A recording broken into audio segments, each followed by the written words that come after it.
एक वन में चतुदंत नाम का महाकाय हाथी रहता था। वह अपने हाथी दल का मुखिया था।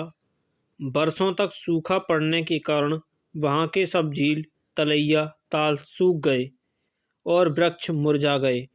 सब हाथियों ने मिलकर अपने गजराज चतुदंत को कहा कि हमारे बच्चे भूख प्यास से मर गए, जो शेष हैं मरने वाले हैं, इसलिए जल्दी ही किसी बड़े तालाब की खोज की जाए। बहुत देर सोचने के बाद चतुदंत ने कहा, मुझे एक तालाब याद आया है। वह पातालगढ़ के जल से सदा भरा रहता है। चलो वहीं चलें। 5 रात की लंबी यात्रा के बाद सब हाथी दल वहां पहुंचे।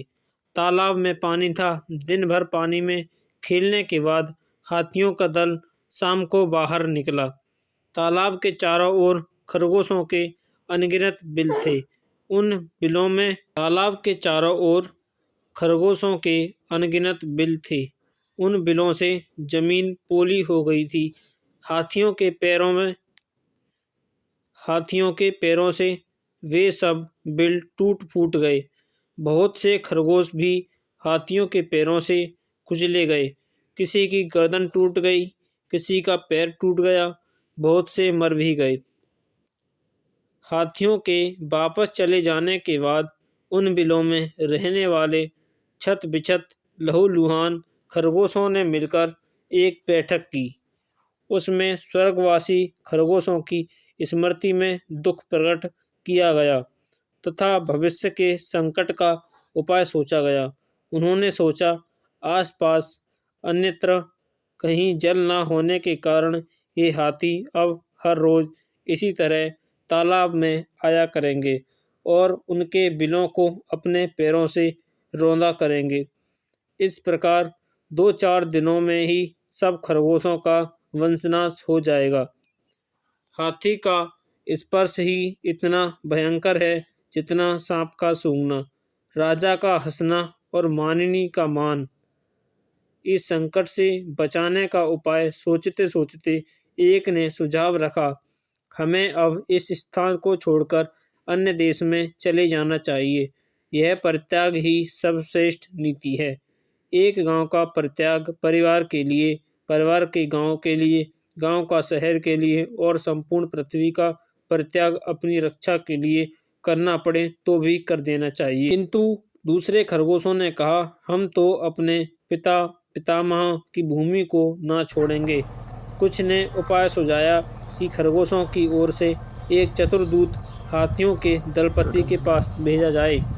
वह उससे यह कहे कि चंद्रमा में जो खरगोश बैठा है उसने हाथियों को इस तालाब में आने से मना किया है। संभव है चंद्रमा स्थित खरगोश की बात को वह मान जाए। बहुत विचार के बाद लंबकर्ण नाम के खरगोश को दूध बनाकर हाथियों के पास भेजा गया।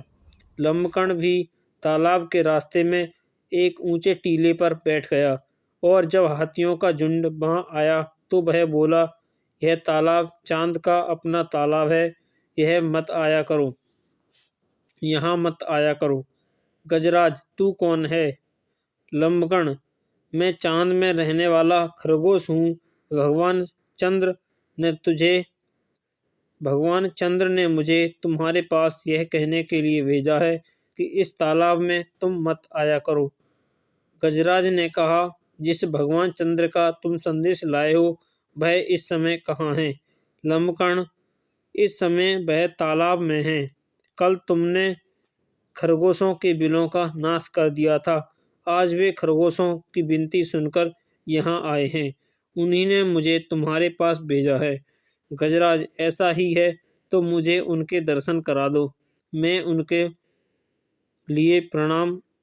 उन्हें प्रणाम करके वापस चला जाऊंगा। लंबकर्ण अकेले गजराज को लेकर तालाब के किनारे पर ले गया। तालाब में चांद की छाया पड़ रही थी। गजराज ने उसे ही चांद समझकर प्रणाम किया और लौट पड़ा।